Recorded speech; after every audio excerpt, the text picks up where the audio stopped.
Merci. Alors, data sharing. Alors, le partage de données, vaste sujet, qui a déjà fait couler beaucoup d'encre sur la propriété, la valorisation de la donnée, l'éthique, la dignité humaine, Big Brother, la cybersécurité, la redistribution de la valeur créée, et je suis sûre que j'oublie encore plein de sujets. Si le data sharing englobe l'open data, le partage en open source est un sujet à part entière.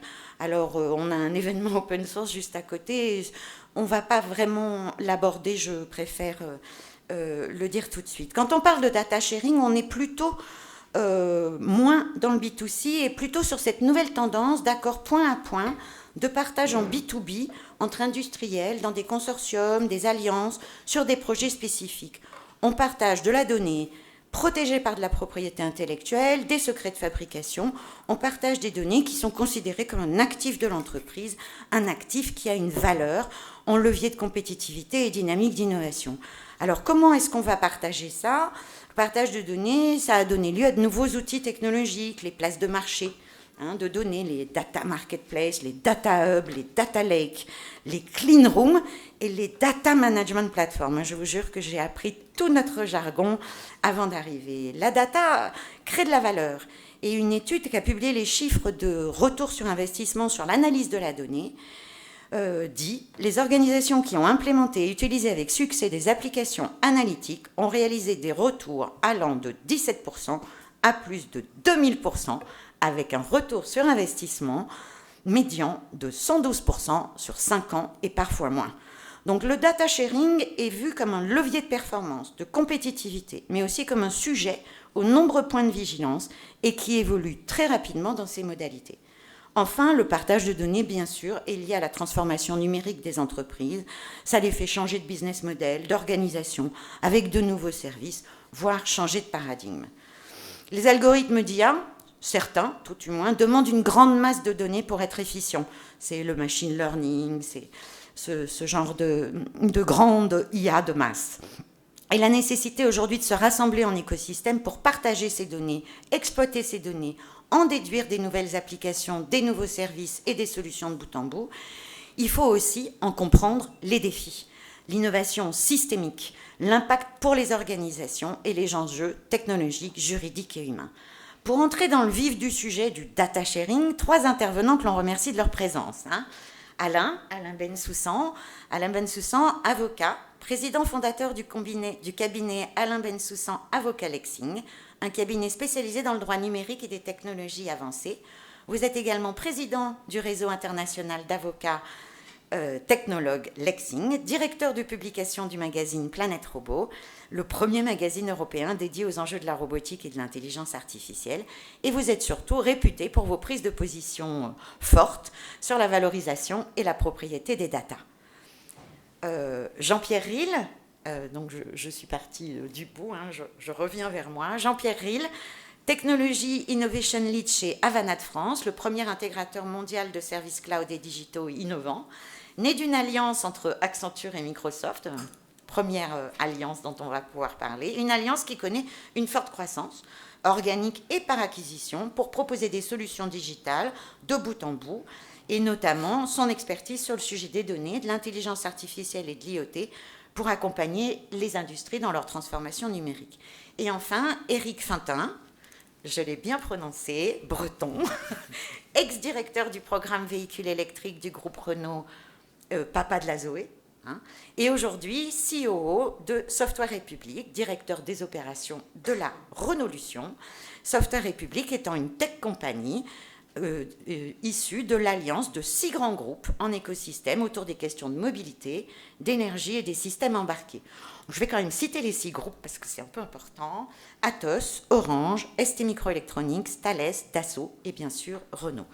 Et donc pour commencer à rentrer dans le vif du sujet du data sharing, moi j'ai pensé que c'était intéressant, et Alain aussi, que nous replacions la tendance du data sharing dans un contexte historique en quelques grandes tendances du partage de données, de l'importance de la donnée et de l'augmentation de l'importance de la donnée. Alain, un petit rappel historique, s'il vous plaît. Merci beaucoup. Je vous propose effectivement un petit voyage dans l'histoire de la donnée. En plus, c'est ces moments où moi, je débute. On est On est en 1978. Cet historique, 1978-1995, c'est la première génération. La première génération, pourquoi? Parce que la loi informatique fichier liberté vient d'arriver. Toute la VPC se pose la problématique de la data. Elle faisait des échanges, mais elle ne le disait pas. Et à l'époque, il n'y avait que l'administration fiscale qui se posait la question, parce qu'on échangeait 3000 adresses contre 2500 adresses, et comme on faisait des mêmes prix, globalement, on le faisait à zéro. Et là, l'administration fiscale avait dit, mais dites donc, c'est quand même un actif incorporel, donc moi, je ne veux plus ces échanges entre les données, vos fichiers. C'était en général des fichiers d'abonnés, vous avez parfaitement compris. Il faut me faire apparaître la TVA. Et on a vécu sur cette règle de 1978 à 1995 où on parle de vente de fichiers. Ici se fait le premier grand salon du marketing direct. Je fais ma première conférence à peu près dans une salle comme celle-ci. Vous voyez, c'est un côté histoire. Je revis effectivement 40 ans après le début de mon métier qui est « mais comment peut-on vendre de la donnée ?» Et à ce moment-là, vous vous rappelez, on ne fait pas... Le mot data va arriver beaucoup plus tard. Je vais vous raconter cette histoire. Donc, au creux de cette nouvelle organisation de VPC, on a 3 types de problèmes sur la data. On a le premier problème fiscal, un problème fiscal totalement qu'on a toujours aujourd'hui. Ne l'oublions pas, il n'est absolument pas réglé. On a un problème informatique et liberté. C'est pour ça qu'on me pose la question, c'est est-ce que j'ai le droit d'échanger des fichiers à l'époque? Aujourd'hui, on va dire des données, et après encore, on va dire de la data. Est-ce que je peux les changer? Et puis la troisième grande question qui se pose de 1978 à 1995, c'est mais c'est quoi la garantie?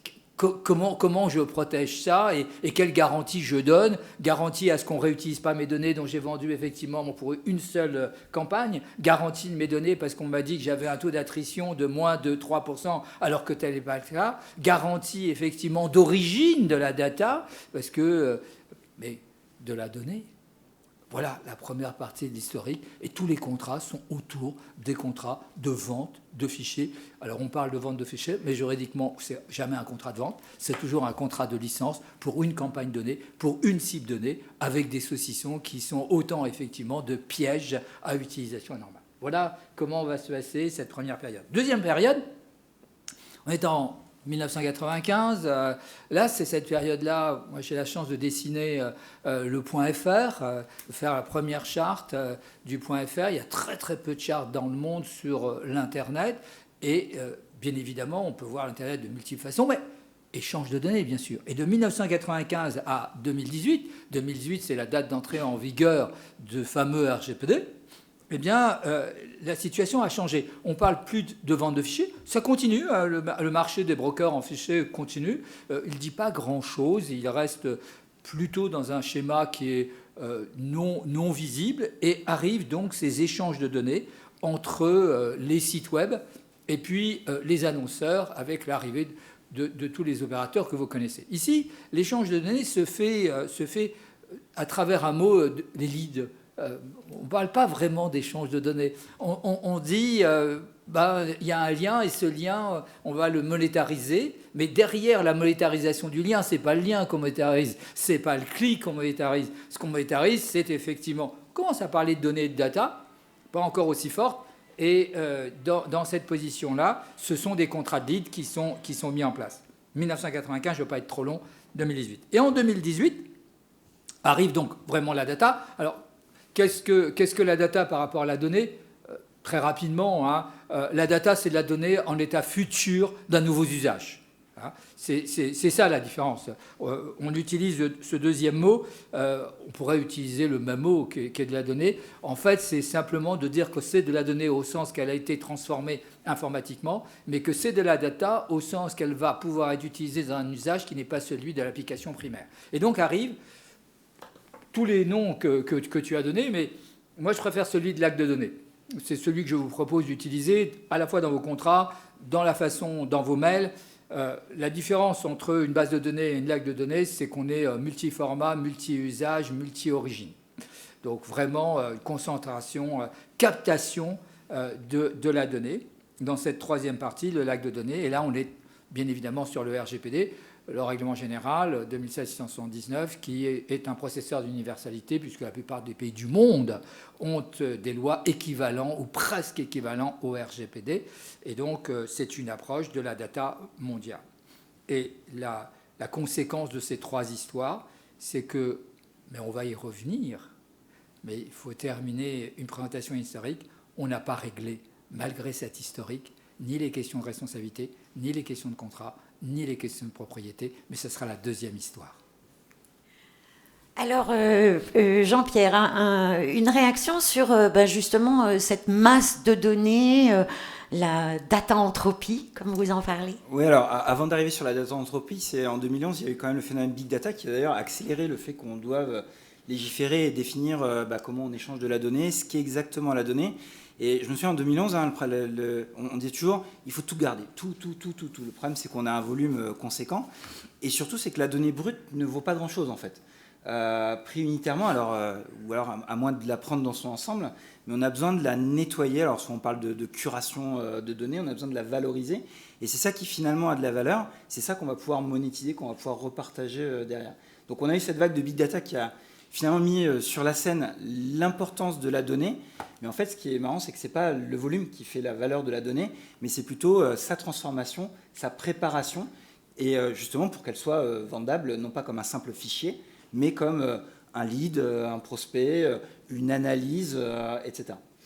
D'ailleurs, Monsieur Fintin, c'est ce que vous dites. Vous dites, c'est pas une question de données, c'est une question de logiciel.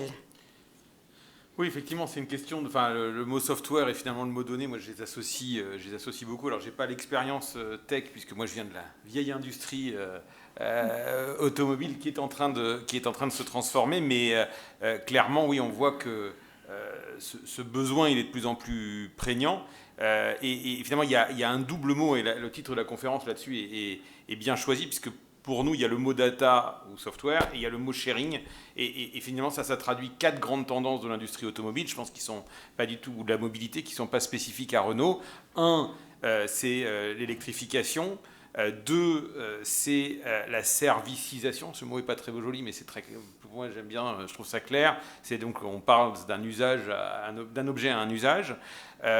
Trois, c'est bien évidemment toute la chaîne de connectivité partant de trucs très basiques jusqu'à demain des modes de conduite autonome.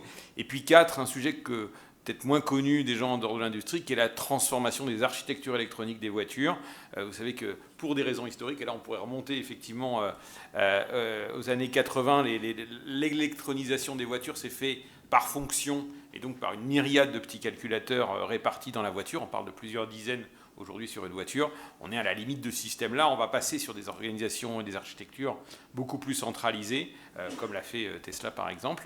Et ça applique aussi, finalement, ça génère à la fois plus et des gros changements en matière de data et de software, et une logique d'écosystème. Et les deux vont ensemble, donc logique d'écosystème, sharing. Et ça, pour moi, c'est les 4 phénomènes que je viens de vous expliquer. On pourrait rentrer dans le détail. Les 4 ont une composante qui fait croître l'importance de la donnée et du software, et une composante écosystémique.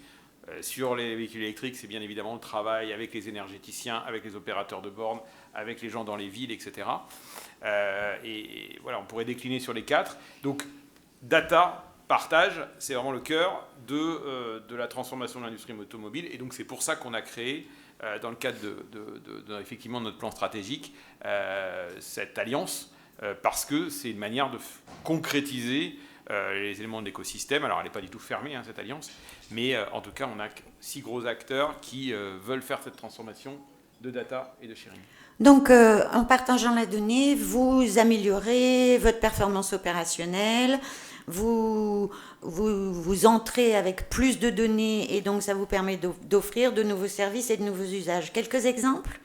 Oui, alors effectivement, je pense que beaucoup de questions que vous citiez, M. Bensoussan, sur la propriété, sur l'usage, etc., finalement, c'est parce qu'on parle de données dès qu'on parle de services.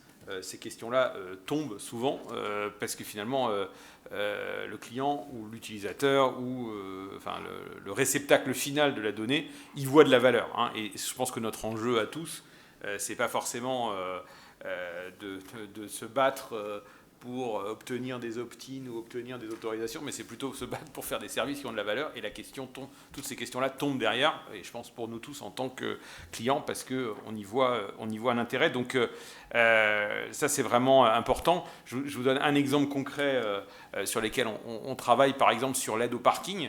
Aujourd'hui, il y a énormément de données disponibles, à la fois dans la voiture, hors de la voiture, avec Orange et ses cartes SIM, avec Thales et ses systèmes d'opération de ville. À partir de ça, on peut clairement faire parler ces données pour nous aider à trouver des places de parking en voirie, par exemple. Alors sur des modèles qui sont bien évidemment pas des modèles exacts, hein, sans s'embêter à mettre des capteurs sur toutes les places de parking.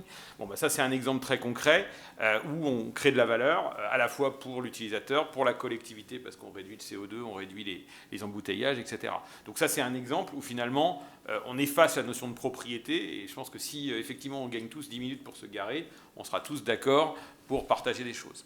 Ensuite, il y a une notion de qualité, pour moi, qui est extrêmement importante, vous le citiez, et dans la course, effectivement, à la quantité, on a souvent oublié ces notions de qualité, et donc maintenant, de facto, on est confronté à un mur hein, sur cet aspect quantité qui nous force à travailler la qualité et l'intelligence autour des données. Donc c'est toute la tendance de low data qu'on voit émerger, et vu le nombre et la complexité d'un système qui est une voiture, bien évidemment, on est très impacté par ça. Moi, je citerai aussi le low énergie, hein, qui est dans la donnée. Alors, ça peut être lié au low data, mais pas uniquement. Mais c'est extrêmement important dans des systèmes énergétiques complexes comme les systèmes de mobilité de réduire l'empreinte énergétique. Et puis, les deux derniers points qui nous semblent importants par rapport à ça, c'est l'explicabilité de la data. Là, on retombe encore dans des notions d'acceptation, mais c'est vraiment fondamental. Et là, ça va transformer beaucoup de dimensions de l'industrie, puisqu'il y avait beaucoup d'acteurs de l'industrie automobile dans la chaîne de fournisseurs ou de constructeurs qui travaillaient sur des systèmes de boîtes noires. Je pense qu'on va s'échapper de ces systèmes-là, parce que de toute façon, ça ne sera pas acceptable d'un point de vue client. Et puis le dernier point qui est un peu tarte à la crème, mais qui est quand même bien une réalité, c'est bien évidemment la cybersécurité autour des données. Voilà, donc ça, c'est un peu toutes les facettes qu'on voit pour faire de la donnée un levier de performance, un peu des conditions. Et c'est pas du tout monolithique, juste en disant je vais générer beaucoup de données, mais il faut qu'on travaille sur ce dé à plein de facettes. Alors c'est vrai que maintenant on échange plutôt de la donnée traitée que de la donnée brute. Est-ce que Alain ou Jean-Pierre, vous voyez d'autres points de vigilance, qualité de la donnée, intégrité de la donnée, cybersécurité, est-ce que vous voyez d'autres points de vigilance ? Moi, j'insisterai sur la sécurité, donc ça a été dit par Eric, mais il y a aussi une notion de réversibilité, comme disait Alain tout à l'heure. Finalement, on ne vend pas la donnée et puis elle appartient, on vend plutôt un droit d'utilisation de la donnée, ce fameux service, cette fameuse valeur qu'on crée. Et donc, il faut un moyen à un moment, pouvoir révoquer cet accès. Et donc, pour ça, il faut mettre en place des éléments de sécurité, une plateforme, des droits, vérifier l'usage aussi, hein, parce qu'il faut faire confiance à son partenaire et vérifier qu'il a eu un bon usage de la donnée. Donc, il y a tout un service à créer. On n'est plus dans l'échange de fichiers, on est vraiment dans l'échange de protocoles, d'API, d'échanges qui sont constants qu'on va avoir. Donc, il y a des solutions techniques pour faire ça dans les plateformes. Il y a même des solutions très avancées quand on veut vraiment certifier. Je prends tout ce qui est blockchain, par exemple, qui permet de certifier les choses, de rendre une certaine forme d'immutabilité de l'usage ou des éléments. Donc ça, c'est un point de vigilance à prendre en compte, c'est que dès l'instant on réfléchit à partager de la donnée pour créer de la valeur avec un tiers, avec un partenaire, avec un écosystème, il faut réfléchir à comment on se protège finalement d'une façon ou d'une autre, comment on cloisonne, comment on vérifie que les choses soient bien faites. Donc ça, c'est un des points de vigilance. Alain ? Oui, deux petits exemples qui sont intéressants dans la voiture. La voiture est en train de révolutionner le data sharing, hein, soyons clairs. Alors, il faut que vous sachiez quand même que la voiture est très avancée. Depuis le 1er janvier 2021, nous avons plusieurs règlements qui s'appliquent au niveau mondial. On est au niveau 3. Et c'est déjà donc du droit effectif. Et ce qui est intéressant, c'est qu'Apple, à mon avis, va se lancer dans la voiture autonome. En tout cas, Apple, qui a toujours vécu sur un monde fermé dans lequel il faisait une rétention d'informations, là, il lève la main et il demande à l'autorité de régulation américaine, mais ça serait bien que l'ensemble des constructeurs partagent des données. Celui qui a été le plus fermé aujourd'hui est évidemment l'avocat de l'ouverture. Et bien évidemment, celui qui possède ces données-là a un avantage compétitif. Là, je suis d'accord avec tous les deux. Vous donnez un autre exemple de combat, parce que là, on est dans la création, mais il y a aussi du combat sur le problème de qui effectivement utilise l'information du parking. Ben, vous avez les gens d'infrastructure qui disent « Mais dis donc, le parking est à moi, donc le fonds informationnel, il est à moi et vous allez le payer. » Et puis comment je vais payer ça? Et donc, vous voyez qu'on a ici sur un usage qui est ne pas perdre du temps. C'est le service que tu as indiqué, et magnifique. Ne pas perdre du temps, il y a quelqu'un qui lève la main et qui dit « Ah non, non, non, non, le capteur est chez moi. » Mais je vous donne un autre exemple de cette guerre du data sharing. C'est en matière d'agriculture. Et là, on est vraiment dans des guerres. Hein. Aujourd'hui, c'est quasiment du contentieux. Hein. Où on met des capteurs sur les différents champs, et là-dessus, ça va permettre d'optimiser le déplacement, bien évidemment, du tracteur, mais aussi la façon de mettre les engrais et tous les aimants. Bien évidemment, celui qui est propriétaire des IoT dit « les capteurs, c'est à moi, donc l'information est à moi ». L'agriculteur dit « mais vous plaisantez, non? C'est quand même mon fonds de commerce. » Mais bon, ok, on ne parle pas de fonds de commerce, on parle de fonds agricole, mais dans le fonds agricole, il y a nécessairement le fonds informationnel. Et puis, il y a tous les gens des engrais qui disent « donc, moi, je retraite la donnée. Ce que je veux, c'est que si vous ne voulez pas me donner vos données, ben moi, je ne vous vends pas, effectivement, la meilleure des optimisations en matière agricole. » Donc, vous voyez que le data sharing, c'est à la fois l'avenir, car il nous faudra échanger ces données, ça, c'est la demande d'Apple, mais c'est aujourd'hui un rapport de force dont, par exemple, regardez, à titre intéressant au niveau mondial, regardez dans ce qui se passe en agriculture et ce qui se passe dans la voiture. Vous avez des chartes qui arrivent. La charte de la FNSEA essaye de trouver un point d'équilibre entre le paysan, sans le dire qu'il est propriétaire des données, on va revenir sur cette question-là, et effectivement ceux qui mettent à disposition des IoT ou simplement utilisent des caterpillars, utilisent des grandes machines qui permettent, avec la donnée d'évolution de la route, de devenir une caisse enregistreuse. C'est fantastique, ce nouveau monde de la data. Moi, c'est vrai que dans l'agriculture, moi, je connais les initiatives de numérisation qui s'appellent Numagri, hein, c'est quand même, ou Alim quelque chose. Enfin, il y a beaucoup de numérisation. Les agriculteurs sont de plus en plus connectés. On voit ce visage de l'agriculture comme quelque chose d'un petit peu archaïque et qui gagne pas sa vie, alors que pas du tout. Ils sont très connectés. C'est des vrais entrepreneurs. Jean-Pierre, du coup, dans la gestion de cette donnée, finalement, c'est une question de gouvernance. Oui, et d'ailleurs, ça fait quoi à ça, hein? C'est que quand on crée de la valeur, tout le monde peut la revendiquer. Donc, comment on la partage? Comment on définit qui a apporté quoi dans la recette? Et donc, un des moyens, c'est en effet de mettre de la gouvernance. Alors, la gouvernance, elle va être dans, finalement, définir les règles. Et on voit, il y a des GIE qui se mettent en place, des consortiums, des filières, etc. Hein. Donc, d'ailleurs, l'Agritech, justement, travaille bien là-dessus. Mais la gouvernance va aussi dans l'entreprise sur quel asset on partage, comment on l'a partagé. On parlait de la sécurité et de mettre les droits, mais avant tout, c'est qu'est-ce que je veux partager et à qui. Et ça, en fait, dans toute la montagne de données, on a besoin d'avoir des outils de gouvernance, même en interne, pour savoir ce qui sort, ce qui rentre. Est-ce que la donnée est bonne? Est-ce qu'il m'en manque pas? Est-ce que le niveau de granularité est le niveau correct que je dois partager? Est-ce que je me dessaisis pas d'un actif que j'ai? Et donc ça, c'est la gouvernance. La gouvernance, c'est un mot magique, on met beaucoup de choses dedans. C'est finalement l'habilité des organisations, des individus, dans une entreprise ou d'autres, à finalement trouver les règles communes pour pouvoir travailler ensemble.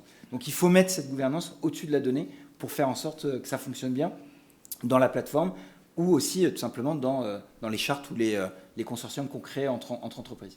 Et donc Eric, comment ça marche dans l'Alliance Software et Public, cette gouvernance de la donnée? On est sur la base d'abord, on n'est pas dans la partie théorique et on ne s'est pas fait des grands principes conceptuels, on est dans l'action et on prend les projets justement communs avec les différents partenaires. Moi, sur cette culture de la donnée dans l'entreprise ou dans le consortium, moi je voudrais même revenir un peu sur l'histoire parce que finalement on est en train de mettre en pratique un truc qu'on dit toutes depuis des années, Speak with Data. Mais en fait, on ne l'a jamais vraiment fait. Et donc, managérialement, le premier sujet autour de la donnée, c'est un sujet managérial, ce n'est pas un sujet technique, de changer cette culture et d'irriguer la culture de la donnée. Donc c'est pas un carré des data scientists, on en a besoin, ils font des trucs incroyables, mais c'est vraiment une culture qu'il faut impulser. Moi je me bats aussi beaucoup contre la notion de propriétaire des données. On a parlé, je parle à l'intérieur de l'entreprise, ça a une vision extrêmement, pour moi un peu arriérée, du gars qui est assis sur son coffre-fort, il a mis les données, il a fermé, et ça marche pas. Voilà. Et pour conclure, en tout cas, vu de l'entreprise et des entreprises et cette confrontation au monde des alliances et du partage, c'est une énorme transformation. Et moi, j'ai vécu la transformation de l'électrique, qui était déjà une première passe dans cette logique de dire on collabore, il y a des écosystèmes publics, privés, avec d'autres acteurs. Et là, on passe, je dirais, encore à l'étape du dessus. Et c'est un élément extrêmement fort. Notre CEO, Luc Ademo, parlait de faire de Renault une tech company. Bon, ça paraît peut-être très ambitieux comme chemin, mais c'est vraiment ça le message de transformation qu'il faut faire. Et il ne faut pas oublier que derrière la vision très technique du software ou de la data, en fait, ça irrigue plein de changements dans plein de métiers différents, comme la transformation de l'électrification a pu le faire avant. Donc, c'est pour l'industrie automobile, franchement, avant tout, au-delà du défi technique, un énorme défi culturel. Et on utilise du coup nos partenaires pour nous challenger, et les startups, parce que ça, c'est pour moi vital aussi pour réussir cette transformation. Je dis souvent, quand on travaille tous les 6, dire quand on se reproduit entre dinosaures, on fait des bébés dinosaures, et donc on a besoin aussi, et c'est très complémentaire, d'avoir un peu de sang neuf et d'agilité qui fait avancer les choses et accélère les transformations. Donc Jean-Pierre, vous êtes complètement d'accord avec ça, ça commence par l'interne. Totalement, en fait, on pense open data, dire à qui je pourrais revendre de la donnée ou faire des services avec mes données. Et très souvent, en fait, déjà en interne, les gens utilisent peu ou mal les données. Donc je suis tout à fait d'accord avec Eric que le problème est avant tout moi j'aime bien dire, alors c'est un terme anglais, l'empowerment des utilisateurs avec la donnée. Moi, j'ai une petite anecdote, ça remonte quand même à plus de 10 ans. Une PME centenaire en province et une contrôleuse de gestion. Dès l'instant où on l'a alimentée, irriguée en données, d'un coup, elle a apporté tout un tas d'analyses de choses que personne n'avait jamais vues dans la boîte. Et on va dire, à elle seule, presque, elle a transformé une partie de la gestion. Alors, c'était dans le stockage. Et c'est extrêmement important. Donc finalement, le premier data sharing, moi, c'est vraiment un conseil que je donne à tous les clients, c'est commencer déjà par l'interne, mettez en place ce qu'on appelle la self-service BI, du partage pour que vos propres collaborateurs créent des services. Avant de savoir avec quel partenaire vous allez pouvoir revendre, créer des contrats de licence, etc. Déjà en interne, c'est vos données. Et d'ailleurs, je rebondis aussi sur un point que disait Eric, la propriété. Moi, je préfère le terme, encore une fois anglo-saxon, ownership, qui n'a pas tout à fait la même saveur. C'est-à-dire que l'idée, ce n'est pas de savoir qui est propriétaire, c'est à moi, je ne vais pas la partager avec le service d'à côté, c'est plutôt qui en est responsable. Et on parlait de qualité de données, finalement, l'ownership permet justement de dire, ok, c'est toi qui es responsable que cette donnée soit utilisable par tes collègues, et pas juste tu l'as et tu la partages que si tu as envie. Donc ça, c'est un point important. Donc en effet, en conclusion, l'interne avant l'externe, moi, c'est quelque chose que je recommande, mais ça, après, on peut aussi très bien travailler à l'externe sur le sharing. Alors Alain, en conclusion, propriété de données, pas propriété de données, ownership, partage, on fait quoi ? Pour moi c'est vraiment très clair. Je pense, moi je suis d'accord bien évidemment avec Eric et Jean-Pierre sur tout ce qu'ils ont dit. Le seul point c'est pas de désaccord, c'est quelle est la meilleure façon pour réussir la monétarisation de la donnée. C'est ça la question qu'il faut adresser. Au fond, peu m'importe qui gagne du parking ou du constructeur automobile. La question, c'est qu'on échange bien cette donnée. Qu'on échange bien cette donnée et que cet échange se fasse gagnant-gagnant. C'est-à-dire que tout le monde a intérêt à l'opération et non pas dans un rapport de confrontation. Il faut savoir quand même que l'économie de la donnée n'a rien à voir avec l'économie du monde physique. Je vous rappelle que le coût marginal de reproduction est nul, que le coût de possession est multiple et qu'il n'y a pas d'approvisionnement. Donc, face à cette économie nouvelle, effectivement, c'est un vieux concept, mais c'est un nouveau concept, c'est la propriété des données. Il faut arrêter avec la rente de Ricardo implicite, il faut arrêter avec l'économie du don, il faut rentrer dans un capitalisme solidaire au sens de nouveaux usages.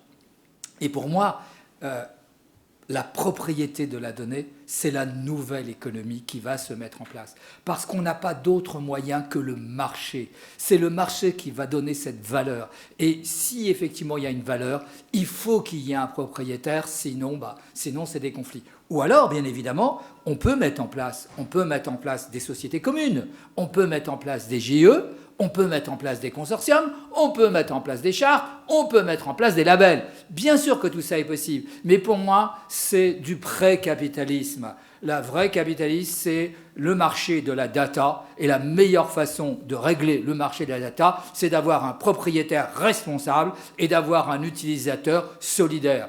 Et à partir de là, le marché se met en place, les contrats se mettent en place, et la plupart, en tout cas moi, des contrats que je construis, sont des contrats, bien évidemment que la démarche posée par Renaud, par Avanade a du sens, mais la meilleure sens, c'est de dire le propriétaire, c'est celui qui est à l'origine de la donnée, et l'usager, c'est celui, effectivement, qui est à l'origine du nouvel usage. Ce nouvel usage pouvant être lui-même propriétaire d'une valeur transformée, comme il existe. Alors, pourquoi l'économie de la data, qui est effectivement pas le pétrole du XXIe siècle, c'est l'erreur magistrale, qui est les nouvelles, effectivement, valeurs avec l'arrivée de l'IA. Attention, il y a un nouveau règlement qui arrive avec un article 10 qui gère la donnée lorsqu'elle est utilisée dans des intelligences artificielles à haut risque. Eh bien, il me semble que la propriété, c'est un vieux concept, mais les concepts, ça n'a rien à voir. Ce qui compte, c'est les valeurs.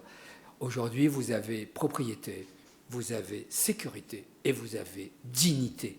Et c'est dans ces valeurs qui sont vraies dans le monde physique comme dans le monde virtuel que, me semble-t-il, on réussira l'échange de la donnée, c'est-à-dire un échange effectivement monétarisé avec solidarité.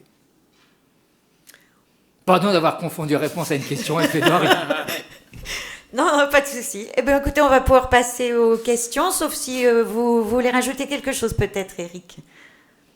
Non, je pense qu'on on a fait un sacré tour. Effectivement, un sacré tour. Non, je pense que en tout cas, moi, je crois beaucoup au modèle de coopération.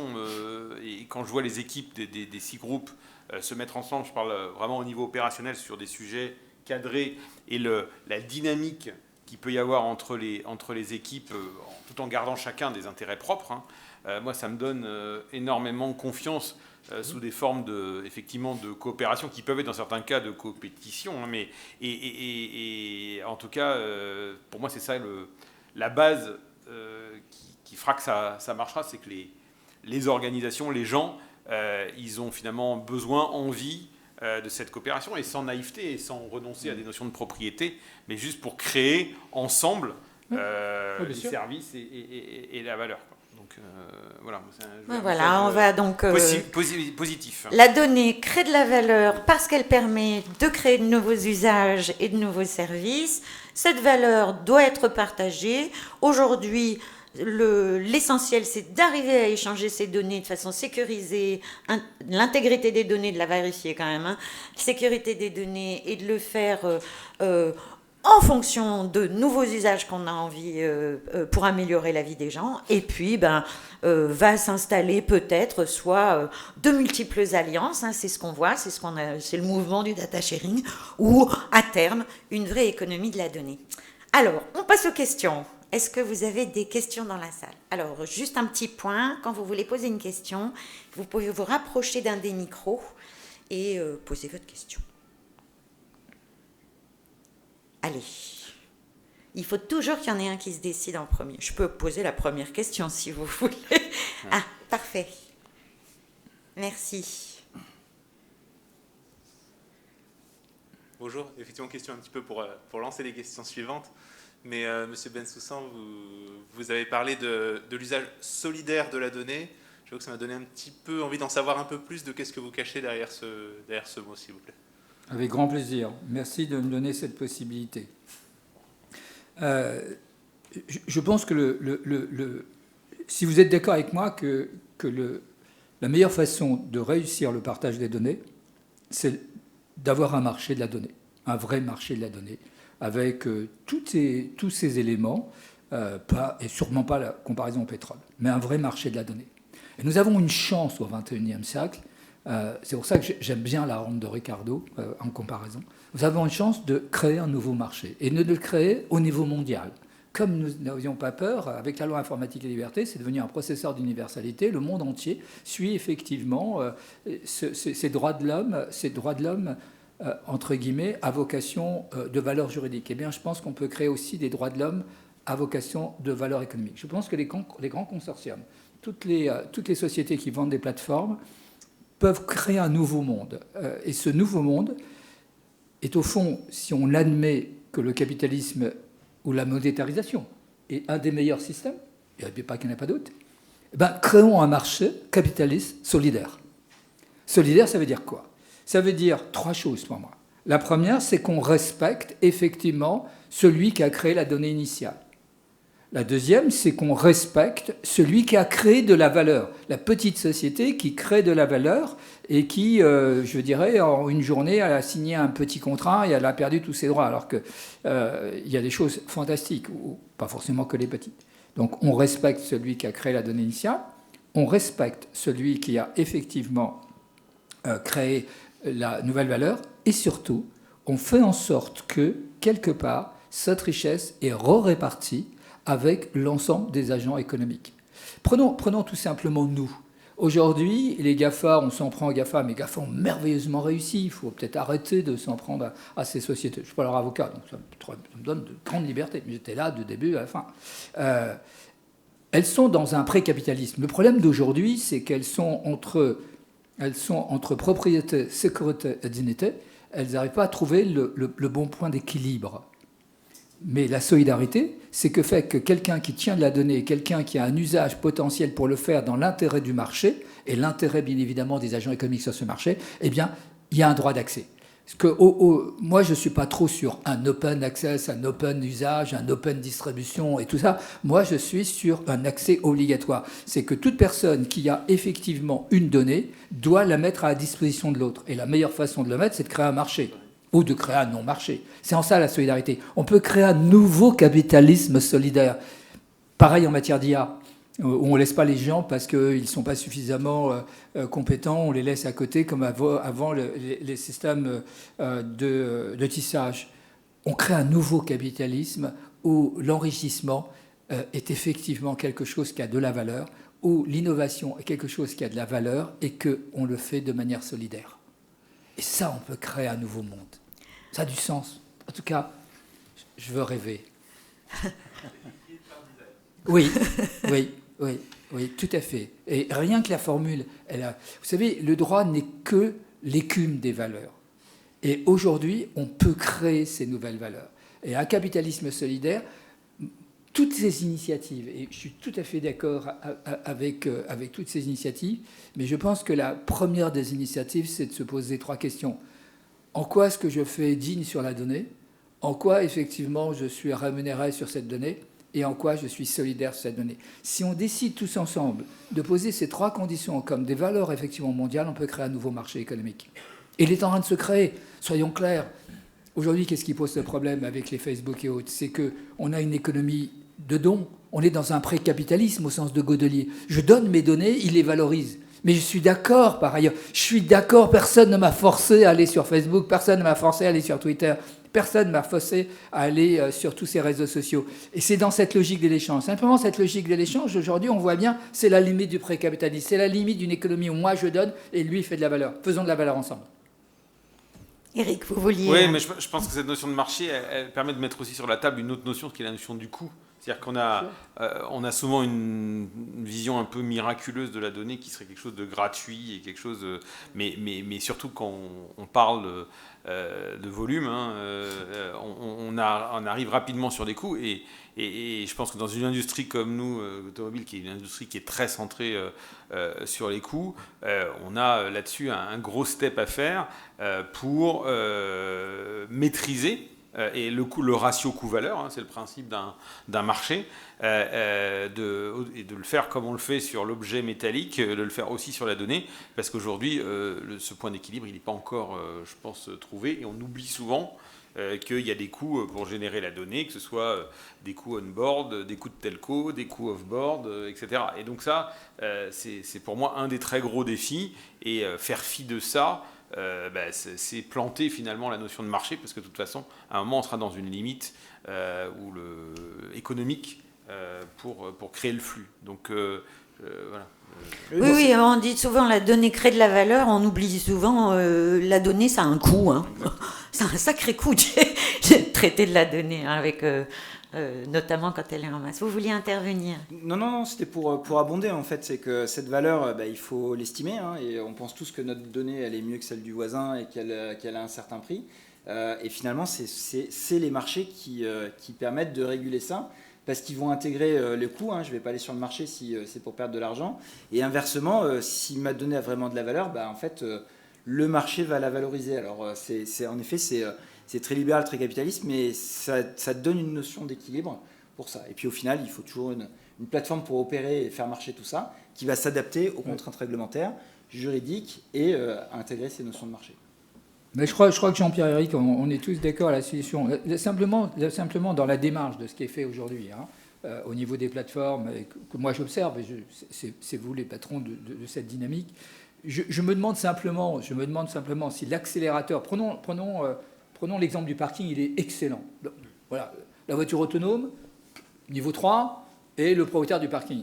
Est-ce que la meilleure façon de faire, aujourd'hui, hein, hier c'était évident pour moi qu'il fallait faire un GE, si ce n'est pas un GE, on fait un consortium, si ce n'est pas un consortium, on fait une charte, si on ne fait pas une charte, on fait un label. D'accord ? On a ce schéma-là qui est mis en place et qui est en train de se développer. GE parce qu'on était dans le même groupe et qu'on va arrêter de ne pas échanger les données dans le groupe, c'est pas possible. Et puis après on s'est dit mais attendez, il y a des alliances, celles que vous indiquez, et donc dans ces alliances-là, on fait un contrat de consortium quand même parce qu'il y a énormément d'investissements. Vous avez tout à fait raison.